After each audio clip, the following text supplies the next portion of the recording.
وہ ہے نماز میں دل لگانے کا طریقہ کیا ہے۔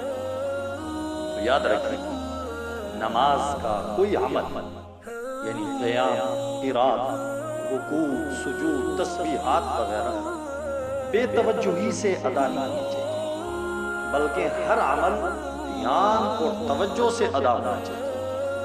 مثلا تکبیر تحریمہ کہتے وقت یہ دھیان رکھیں کہ میں اللہ تبارک و تعالیٰ کے سامنے کھڑا اس کی عبادت کر رہا ہوں۔ پھر ثنا پڑھتے وقت یہ سوچیں کہ میں اللہ تبارک و تعالیٰ کی تعریف کر رہا ہوں۔ اسی طرح قرات، تسبیحات، دیگر ارکان میں سے ہر ایک کو اس طرح ادا کرے گویا وہ اللہ تبارک و تعالیٰ کو دیکھ رہا ہے، کیونکہ اگر وہ اللہ تبارک و تعالیٰ کو نہیں دیکھ رہا لیکن اللہ تبارک و تعالیٰ تو اس کو دیکھ رہے ہیں، اس دھیان اور توجہ سے چند دن جب نماز پڑھے گا تو اس کے بعد اس کی توجہ نماز سے نہیں ہٹے گی اور نماز کے اندر سرور آئے گا، توجہ نماز کے اندر بنے گی۔